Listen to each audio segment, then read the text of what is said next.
Hi, I'm Jill Kelly Awesome with the Eden Alternative, and I am so excited to have Dr. Roger Landry here with us today. And Dr. Landry is a preventative medicine physician. He wrote a great book. If you haven't read it, I highly encourage you to do so. It's called Live Long, Die Short, A Guide to Authentic Health and Successful Aging.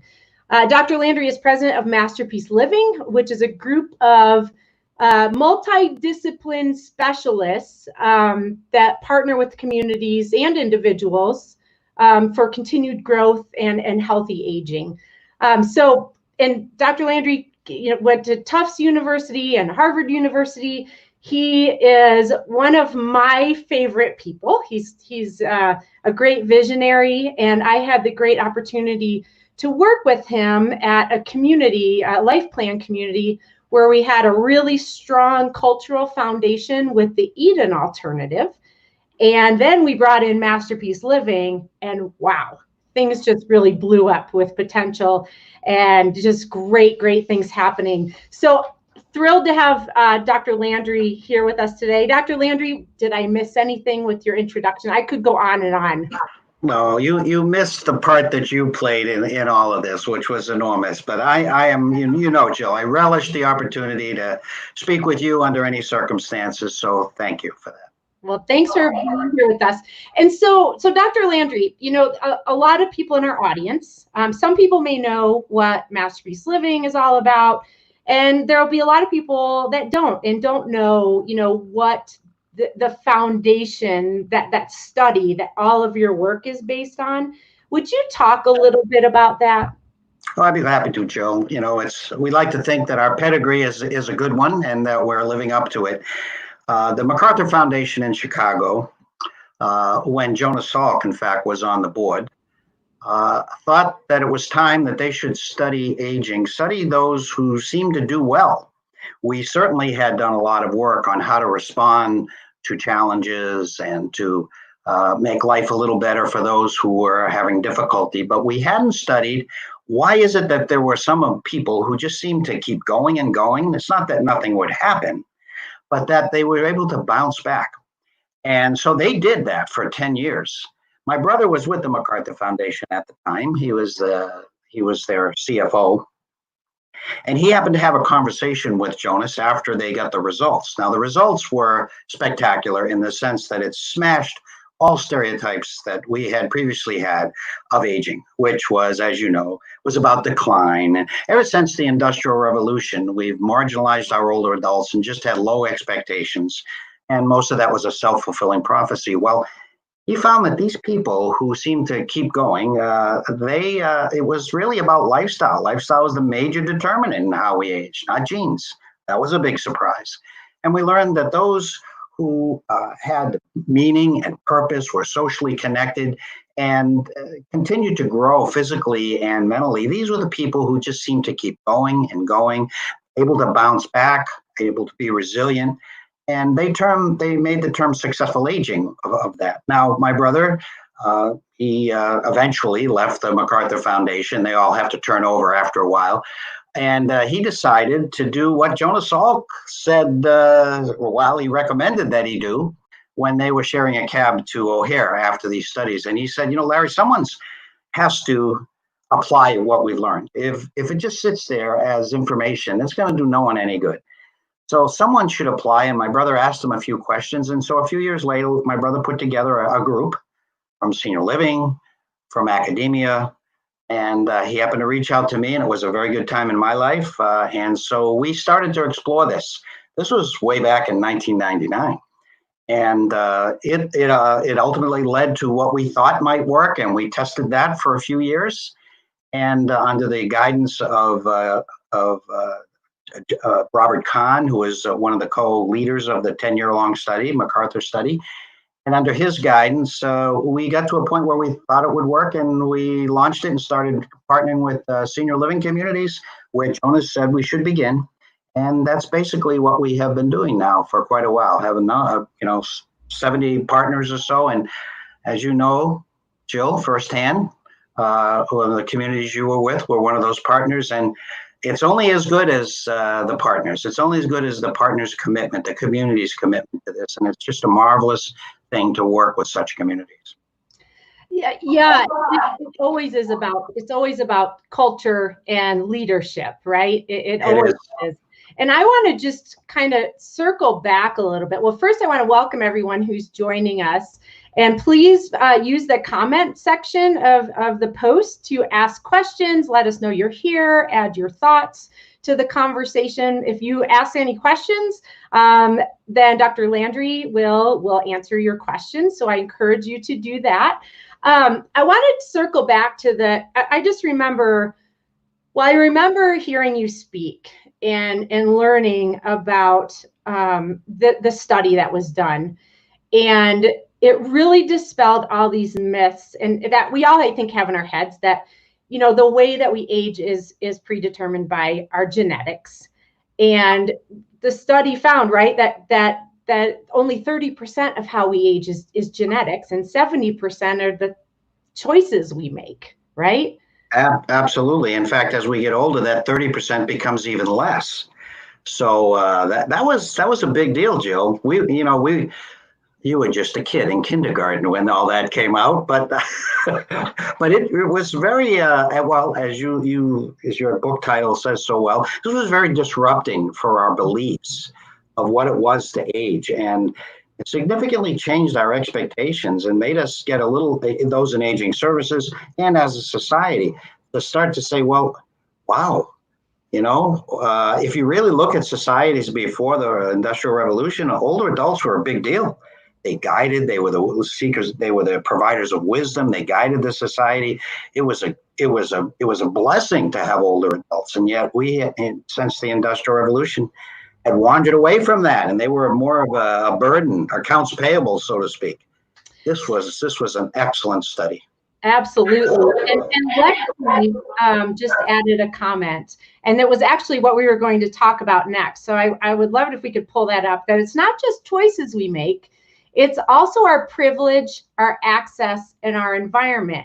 And that is such an important point to make because, right, if we talk about people being engaged socially, intellectually, physically, spiritually, well, we know that people that have access to different kinds of food, like and have access to opportunities to be outdoors and exercising, there's all this intersectionality that kind of happens.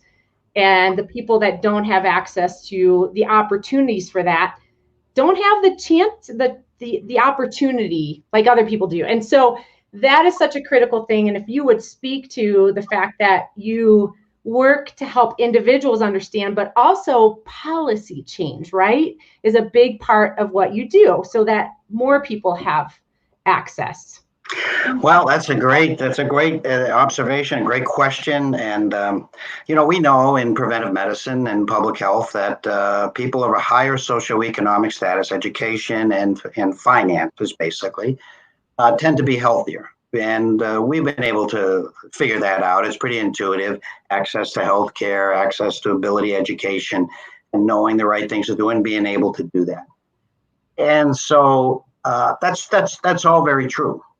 But what we found, and what the MacArthur study found, and what we have found in our data, is that we talk about choices, but we always have choices. As long as we have a pulse, we have choices. I had a friend who was a prisoner in Vietnam for 7 years in a cell, many times in solitary confinement. A tremendous challenge, very limited in what he could do for anything. And yet he was able to, I knew him before, I knew him after, to grow during that time. He became a different person, one with different values. And so as long as we have a pulse, we can make choices. The kind of lifestyle changes that we're talking about, Jill, are just don't have to be momentous. They can be taking a few more steps a day, learning something new, even however small every day. But it's very important to stay connected and within a culture that believes that you can grow. That explodes. And so therefore, when we see people in communities like where you are an executive director and that you partner with, the kind of culture that the Eden fosters and that we, Masterpiece Living, fosters as a partner to communities, we see explosions of growth. and of not contentment, satisfaction, purpose, meaning. And these people grow no matter what their challenges, and they can be significant. We see Stephen Hawking, what he was able to achieve, despite, only being able to move his lips. Now, he had access to a lot in the way of technology and support, but still he was able to overcome significant challenges. So yes, where you live does matter, but you can always make changes, however small. But if you're in a place that believes in you, you can make great changes. And yes, we have been accruing data for almost 2 decades now. We have over 6 million data points. The point being is that we're not going to be able to influence public policy, which is the driver for the large segment of the population, like it was with smoking. Nothing happened with smoking till we had public policy.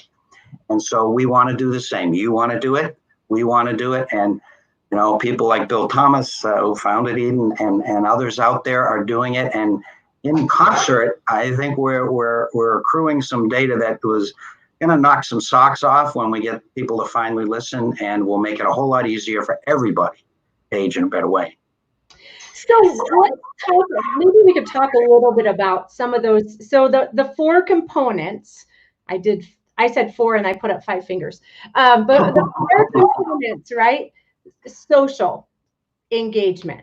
What does that look like in a not huge way? What is some small things people can, because those are the 4 things: social, intellectual, physical, spiritual, right? Those are the things that study found to help people age in a healthier way. So what's an easy way to improve your social engagement? Or talk a little about that.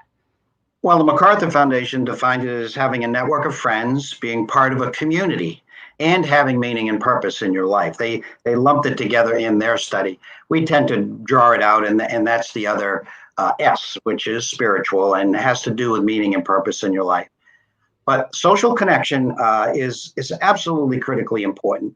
My friend that I mentioned in Vietnam, he actually said that when he was in solitary, he was tortured frequently.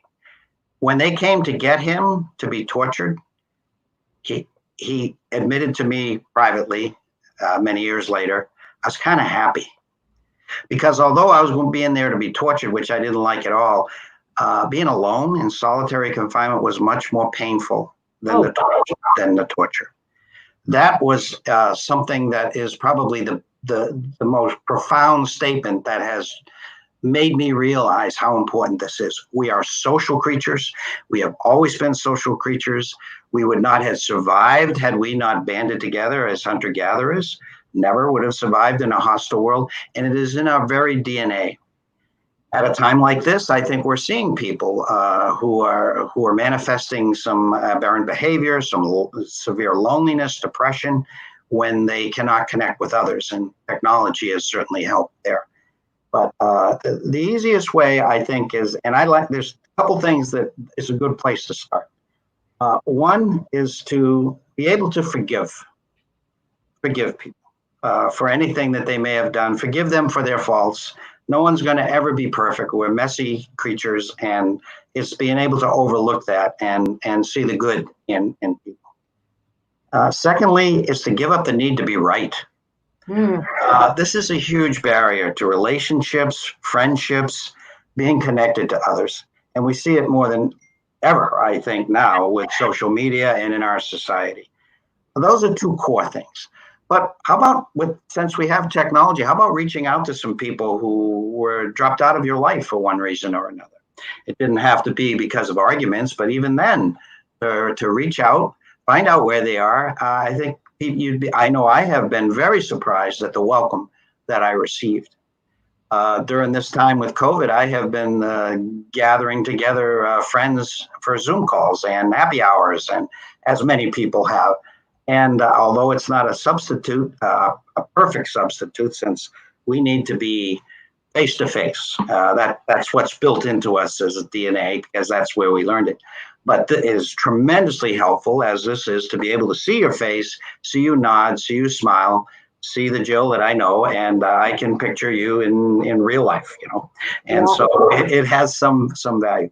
So I guess it's, don't be too hard on other people. Realize that you do need them, they need you. You will be much better off being connected to others. And loneliness, we know, and not being connected is associated with increased incidences up to 5 times as much of all the major diseases: heart disease, dementia, depression, cancer, all of it. It's just bad news bears, so to speak, when we're not connected. So make sure you don't get marginalized there. Absolutely. Part of things, right? We just talked about social, intellectual. I remember some really simple things that you and Masterpiece Living taught us at my community. I think it was things like when you go to the grocery, well, now you have arrows in the grocery store, right? But in a normal time, don't go your usual route in a grocery store, or brush your teeth with a different, your non-dominant hand. Will you talk a little bit about the staying engaged intellectually, and what does that really mean? Well, we all, I think, intuitively know that to the extent we use our brain, it seems to work a little better. And so we've been sort of coasting on that information. But we've learned some new things about the brain. When I was in medical school, we learned that, probably as you were growing, your brain was getting better. At about late 20s, you maxed out. And after that, it was all just losing neurons and losing ability. And that was a major determinant in our whole concept of aging, that it's only about decline, that the people eventually get what then we call senile dementia. In other words, you are old, you got dementia, and we know that's not true. But the main thing that we have determined, that the brain is much more dynamic. Neuroplasticity, I'm sure many of your listeners have heard about that. This is the lifelong ability of the brain to rewire itself in response to disease or injury, or what we ask it to do. And so to the extent that we continue to challenge, and it doesn't have to be some tremendous challenge, just if we challenge it, it will respond, it will grow new pathways, and we can keep sharp. We can keep, our brains can work as good as 30-year-olds at 80, maybe not quite the same, but there's no reason to expect that it's going to be just a horror show and negative.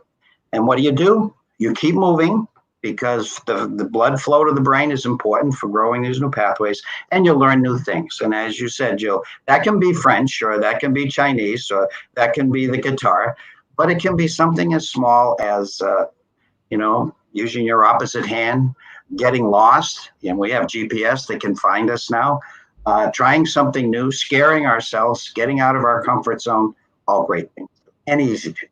Try something new every day, right? Exactly. Absolutely. And then so social, intellectual, the physical component. That's moving, what you eat, how you sleep. I stay away from the E word, exercise. Nothing wrong with that. I think that's terrific, and we should. But most people try it and feel, they take a big step. Oh, I have to be running this far, or go for a marathon, or doing something heroic. We just tend to feel that way. But really, all it takes, since our ancestors didn't have any treadmills, we don't need machines. They're helpful and they're good, but we can get more return for our investment, particularly when we've been sedentary, not moving, just by increasing the number of steps we take a day. I had a patient of mine I knew was going to be headed for a heart attack, and we couldn't change his behavior, but we decided to do it in literally small steps. And he started just with 10 steps a day, and then 100 steps a day, and worked up to walking 5 miles. And nothing heroic. Everything changed. All of his medicines went away. His risks went away. Quality of his life went up. He was proud of what he did. He got self-efficacy. The ability to realize that you can change. It was a magnificent thing to see. It does not require a lot. Just keep moving. And with the Blue Zones research, it's the movements of everyday life that helped people well, right? Continuing to garden, mowing your lawn, doing the things that you've done. So like you said, it doesn't have to be going to a gym. It can be simple things. In fact, Jill, the more we work it into our lifestyle, the more it gets done. We park a little further. We use the stairs. We walk when we're on the phone, maybe, instead of just sit. Most of my team, I'm not doing it today because I wanted the right camera, take our Zoom calls, our meeting calls standing up. And we have stand-up desks and that sort of thing. And it really is a matter of your lifestyle, literally your lifestyle, and how you go through the day. When we schedule something like a gym session, we have many young people who go to the gym and work hard for an hour and then go to their cubicle and sit all day, drive home, sit on the sofa and watch TV. They're still at risk. Yeah. And it's a matter of building it into your lifestyle, learning new things, being connected to others, and moving. So, fourth one, spirituality. What does that mean? We use it in the very broad sense. Of course, spirituality means different things to different people, but we define it as having meaning and purpose in your life. Now, people can find that pursuing faith and religion. You can do it with nature. You can do it with being with children or giving to others, working for a greater purpose, volunteering, something that gets you out of bed in the morning, something that gives you a sense of accomplishment and meaning, as we have said, meaning and purpose, a reason, in French, raison d'etre. If we don't, we wither. And it doesn't stop at 65, contributing to society. And it doesn't stop when I have a disorder or I can't walk again or I'm in a wheelchair. It never stops as long as we have a pulse. We have need. You see that all the time where you can have someone in Eden who is significantly challenged, as we see in some of our communities, and bringing a reason for them to be there, to be alive, and that usually involves helping others, other living things, and knows this well, plants, animals, intergenerational things. That is just incredibly, that's an explosion of meaning and purpose for older adults. And only we can define it, Jill. No one else can tell us what's going to bring meaning and purpose to our lives. There's a gentleman in Australia. He's the oldest man in Australia, and he gets up every day to knit sweaters for penguins. These penguins have been exposed to oil spills, and they're going to die because they preen their feathers and ingest the oil. So he knits these sweaters so they can't preen their feathers until they recover, and they survive, and they really look cool, these penguins. But he's 108, and that's working for him. Yeah, and the Eden alternative, the opportunity to give as well as receive care, which ties in so perfectly. And there are some questions here that people have popped up, but I want to just point out one thing, because we've had some discussions about this, about the term successful aging. And somehow it's kind of turned into that successful aging is somebody jumping out of an airplane at 90, or, the 101-year-old yoga instructor, or the 80-year-old man who runs marathons. But successful aging and healthy aging looks different for everyone, right? Do you want to talk? Because I think people get confused by that sometimes. And if we have the wrong definition, we further stigmatize people who might be living with different abilities or challenges in their life. Yeah, we not only get confusion, we get outright pushback, and people are upset because they feel we're making a statement in a different way. That term was coined by the MacArthur Foundation. Dr. Kahn, his book, which gave the results of the 10-year-long study, was called Successful Aging. And that was a seminal work, and was a seminal book, and it was a new term, and I think it was pretty well received. I remember when Dr. Kahn was working with us, so it was some 10, 15 years after that book. And when we were going to use the term, he said, fine, I'm honored that you're going to use the term, but here's one thing. Don't ever make this sound like there is successful aging and unsuccessful aging. Yeah. It is usual aging and successful aging. Now, over the years, I think even for me, this is a term that I think is in transition, as our society is in transition. I know that for me, it meant being physically active, intellectually active. It is, having meaning and purpose and being connected. That lifestyle was successful aging. For me, successful aging has become over the years not so much a prescription, although there's a prescription to more likely get it, but an outcome. The outcome for me is more that has to do with purposeful living and quality of life. That I am happy, I am contented, I am feel fulfilled, I am contributing, and that I am being all that I can be, basically. And the way to get that, we know, is through the lifestyle that we've been talking about in the 4 components. Some use 6 components, 8 components, 12 components, but if you boil them down, we cover them in those 4 that we discussed. And that is about moving and learning and connection and meaning and purpose. And when we do that, we tend to be as highly functional as possible. We tend to be very outward looking rather than just inward looking and about our own problems and declining and being withdrawn from society. And we engage with society and we engage in the greater good and helping others. And that is a life that is, you see it in Eden, as we see it in our partners. It is a light in their eyes no matter what's going on. Even when they're significantly challenged, this person is truly engaged in life and has some great life satisfaction. So we're talking more in the way of longevity these days, and healthy longevity and high function. Some people call it, as I did in my book, a compression of morbidity. Namely, morbidity is when we're sick and impaired, and we want to compress that time so that we're as highly functional as possible for as long as possible. And the end is much more precipitous than these long, expensive, painful declines. So we can define it in many ways, but we certainly know it when we see it, don't we, Joe? Yeah. Yeah. And we see, what some people would say is not successful aging, someone living in a nursing home, needing a wheelchair, someone living with dementia. It's really about supporting people and living their best life, right?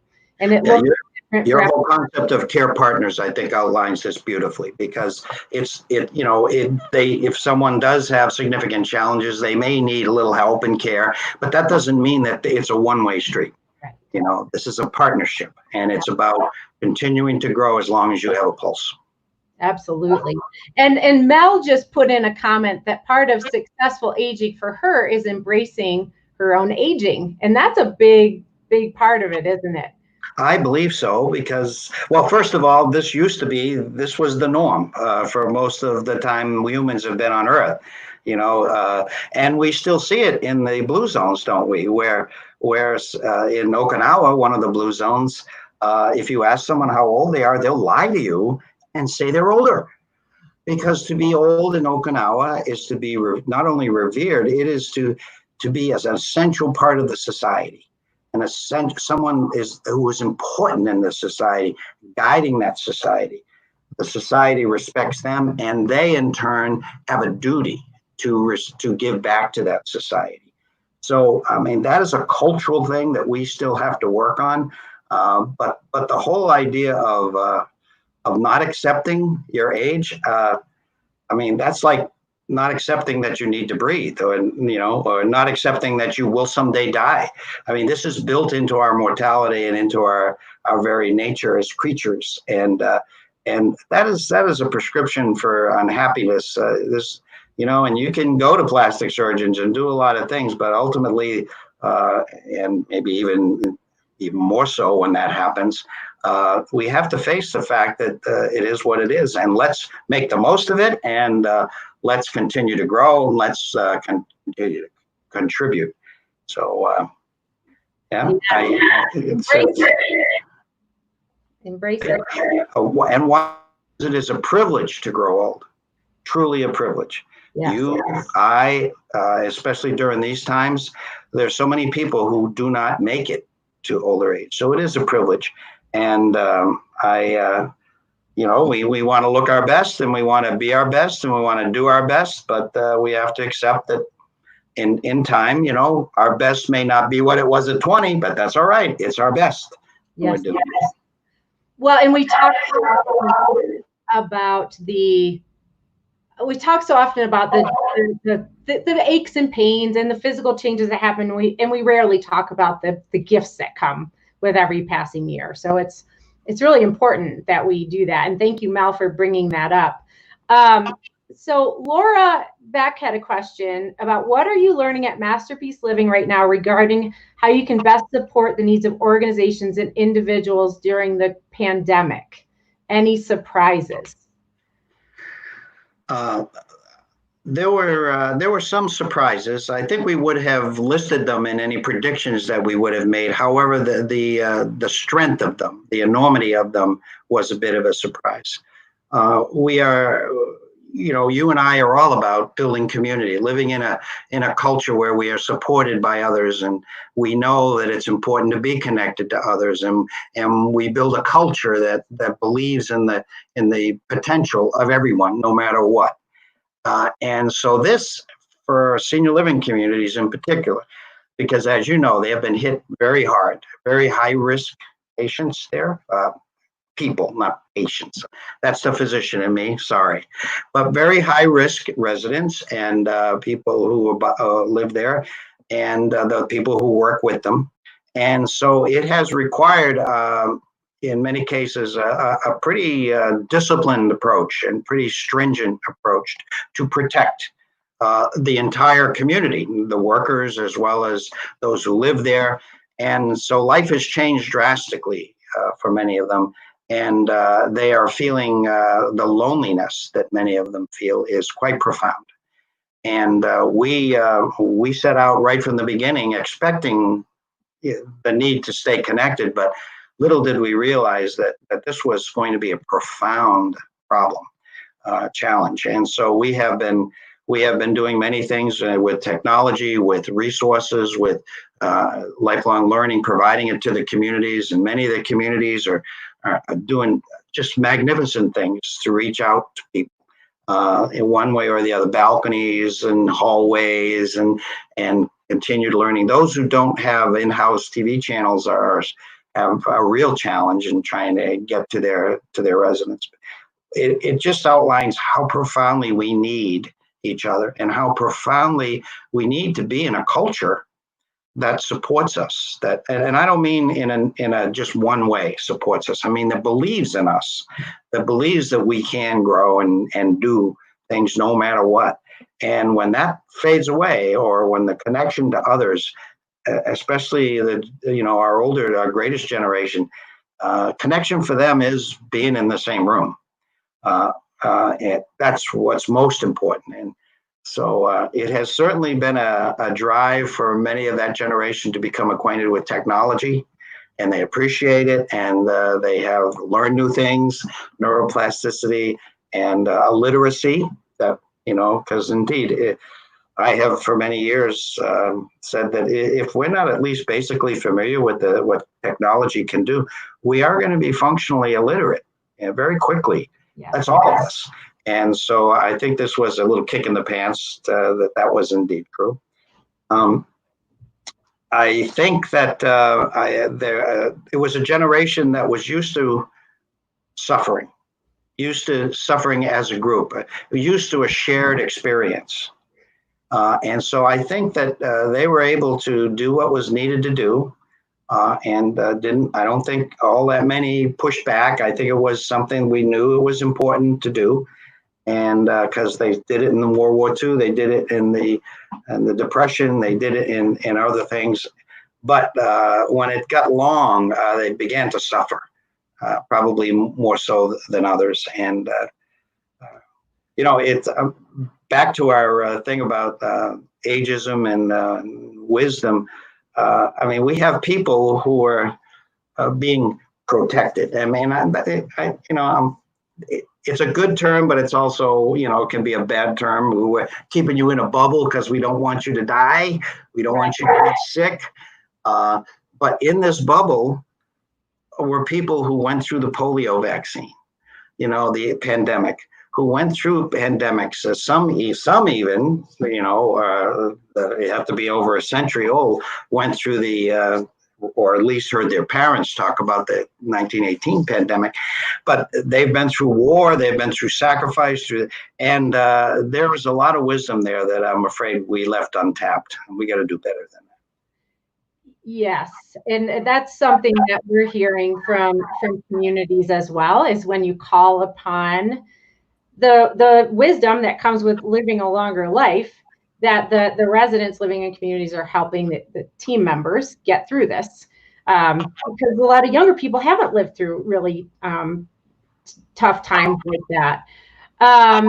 So we have a couple other questions here, and Evie, this is a comment. Evie says, Carolyn Miss calls it woundology. People connect and identify based on their wounds in life, not beneficial keeps wounds alive. I don't know what that means.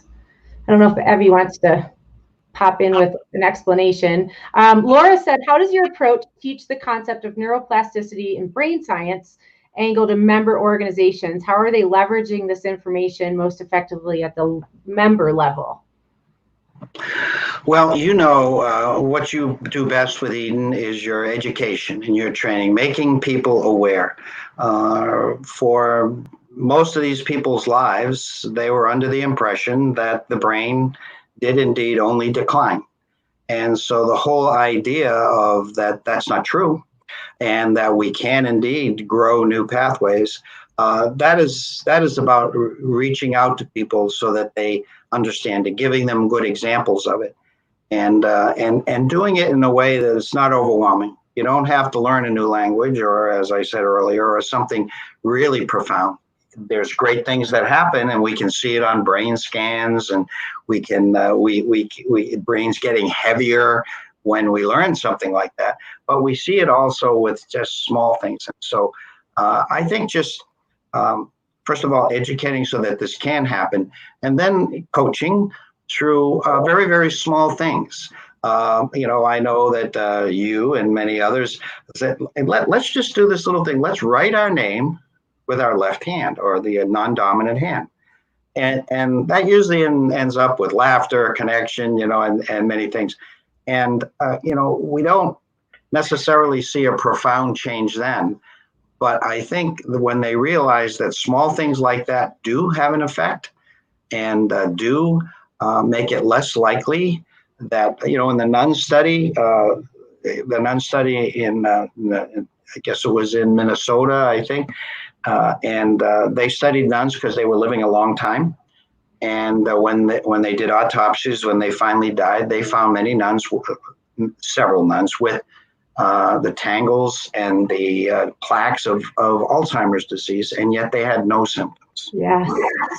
And that was really about neuroplasticity, because these nuns were always learning, always moving, were connected as a community. So they lived this lifestyle where they would get maximum performance, so to speak, maximum use and nurturing of their brain and brain power. And so even though they had the anatomic disease going on in their head, their lifestyle was able to push off the onset of those symptoms. Isn't that remarkable? Yes, it is. And that's a study. If people haven't, I can't remember the name of the book, but we can put it in the comment section after. But it was a great book to read. I have it in that bookcase right there, but I remember it's a cute little study title. I remember. And I want to just, one of the things that when we had the Eden Alternative and Masterpiece Living at my community is we stopped asking, usually in a senior living community, you do history. Dr. Landry, you're moving in, tell me how many kids you raised and tell me what your career was.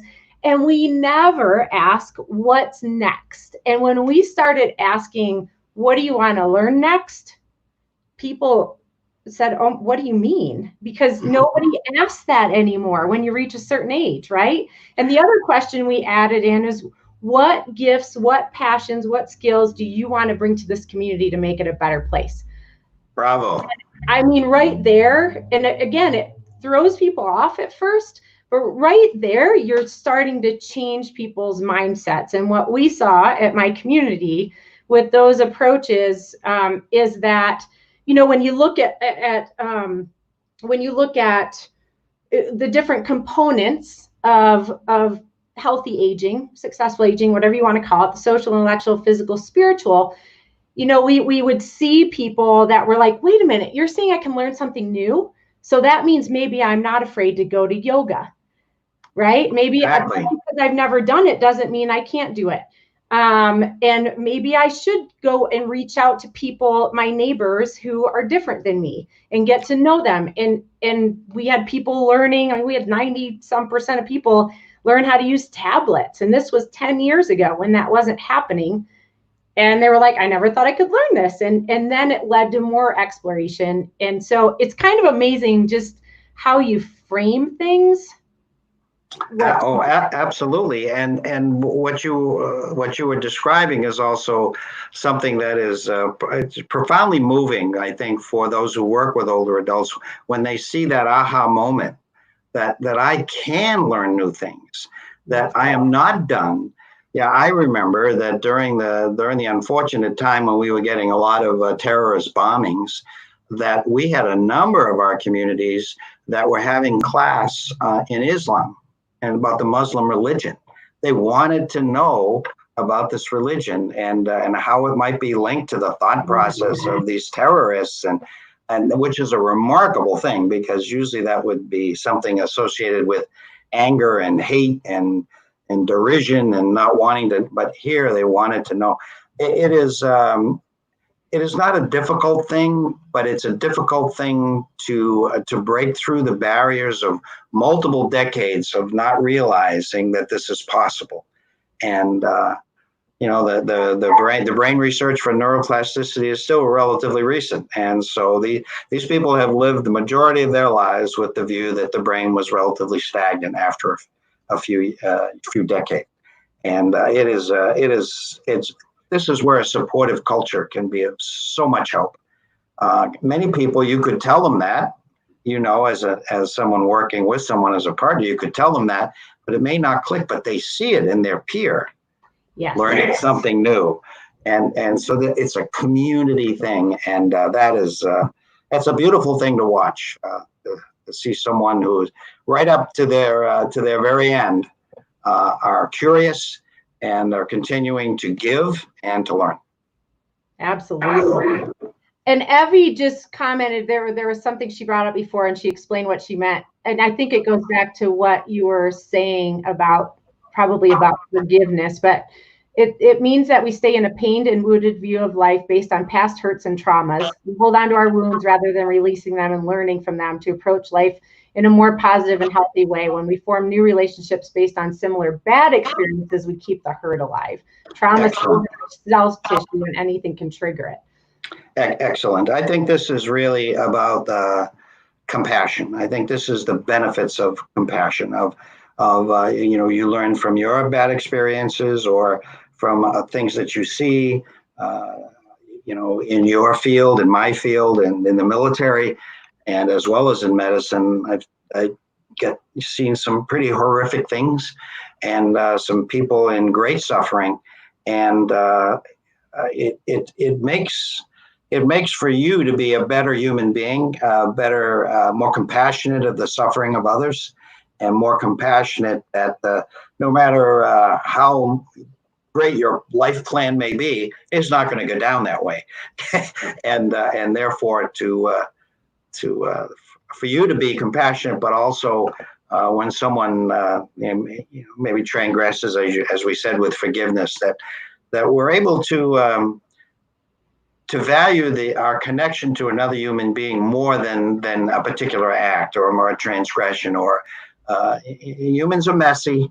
They aren't, and they will do something wrong in your mind that you won't agree with. guaranteed. I've been married for 50 years. Believe me, I know. and it's a matter of valuing the connection to other humans more than anything else. Love that. Love that. So here's a question for you. With everything going on, and we talked about for anybody who joined a little bit late, about the foundational research of what leads someone to live a long, the healthiest life they can. It's social, intellectual, physical, spiritual engagement. Okay, and I remember that, and we used to do this work and provide those opportunities not only for the residents, but for the people that worked in the community, right? Why not? It's never too early to start this, and it's never too late. Doesn't matter how old you are or what challenges you're living with, you can always improve health. So right now, okay, and I'm just going to come right out and say this, with everything that's going on, I was pretty good about exercise. I get up at 4:30 in the morning, 3 days a week, and go to kickboxing. The other days I was up and at 'em and, doing all these things to, keep my brain active and socially engaged. Of course, we all have weak areas, right? But now it's like, and I think a lot of people are feeling like this, it all kind of fell apart because the gym's closed. Because all of a sudden the world is like, exhausting. And I was eating a bunch of junk food constantly because, you're in this very weird place. So what advice do you have? And maybe I'm the only one. Anybody else want to put in the comments if you've experienced? I haven't been living my healthiest life lately. What do you have recommendations for people right now? Jill, I don't know why I keep doing that. It's a J word. Jill, I don't, maybe it's my age, but I see this as a tremendous opportunity. Tremendous, once in a lifetime, perhaps, opportunity. Our lifestyle as a society has been just steadily upping the pace. We're production oriented. We're, outcome oriented. That's a good thing, but it's all about outcome. And, if you've ever been to Italy or maybe even parts of France, in the blue zones, these are people who are happy and their life, all aspects of life are together. They're all part of a life, and they tend to keep work and play and connection to others in perspective. And we tend to work. We're a very work-oriented society, and it's about production. They, on the other hand, if you've been to an Italian meal, it can go on forever. With lots of people there, and it is about the act of eating. It is about not what we can get from this person we invited to dinner, or how quickly we can get out, or get this, or it is about the social act of eating.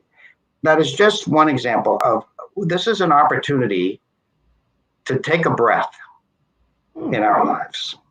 We all rush around. I travel about half the time.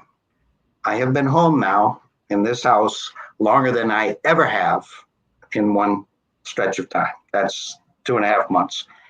And it is a huge change for me. And at first I thought I would be all antsy, and I was.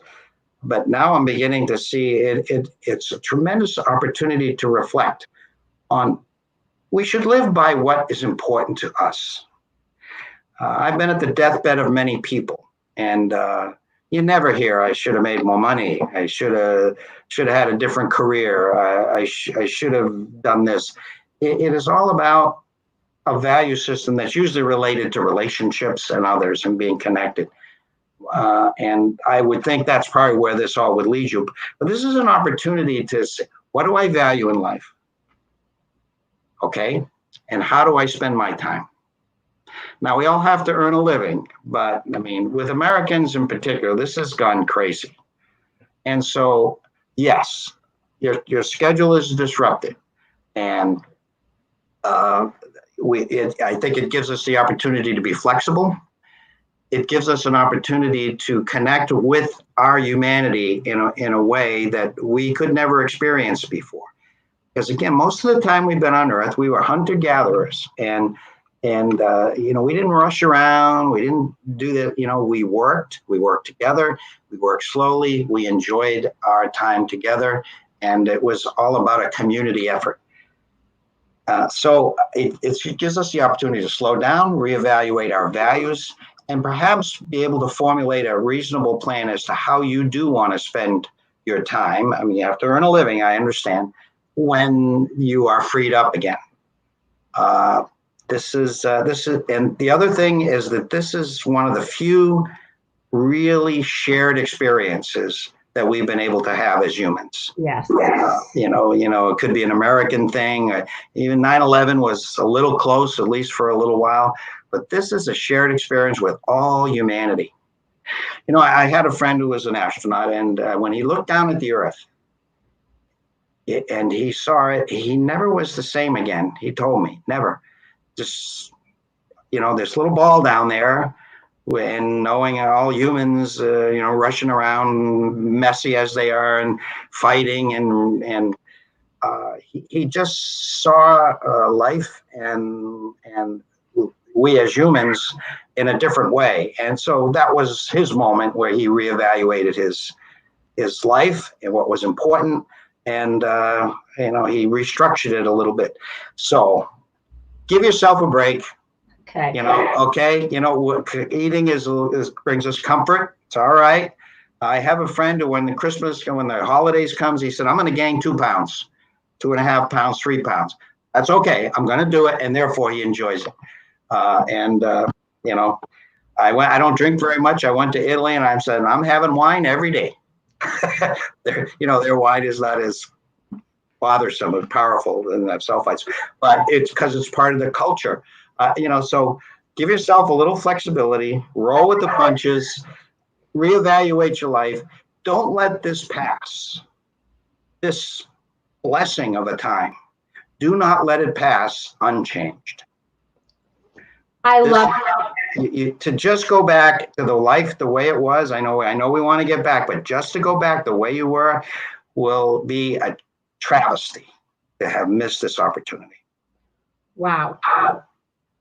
That is a great thought to end this on. And we do have, we have one more quick question, if you have a minute to Sure, I do.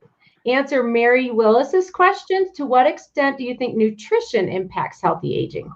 Oh, it's critically important. We are machines, like a car or like anything, and we run on fuel. You give us the wrong fuel, we don't run as well, or we don't run at all. And it also leads us to disease. So, unfortunately, with diets and with food, we can get all kinds of opinions. And we have had them. It goes from soup to nuts. But I believe that when I was writing my book, I didn't intend it, but and I've already alluded to it a couple times.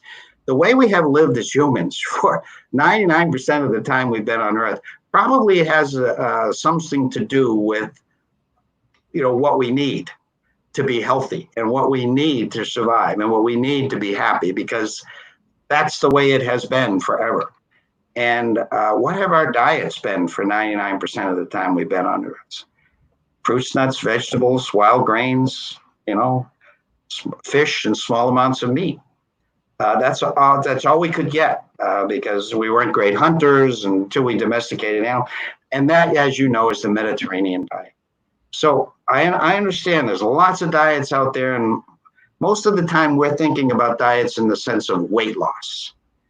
But it should be about nutrition. It should be about fueling our body processes.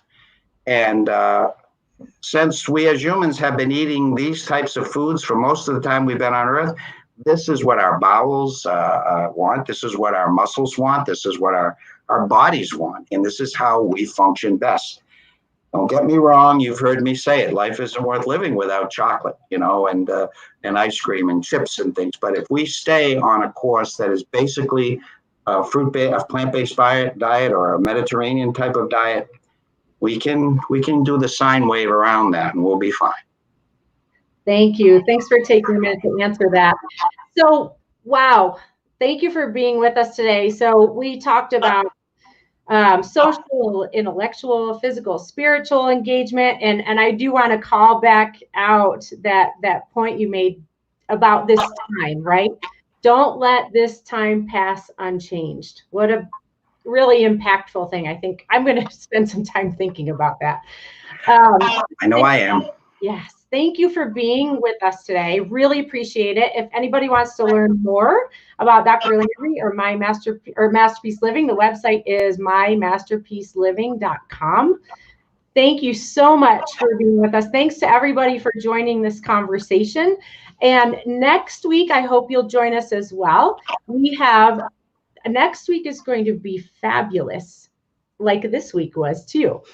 We're calling next week Wisdom, Insight, and Inspiration, a conversation with three powerful women.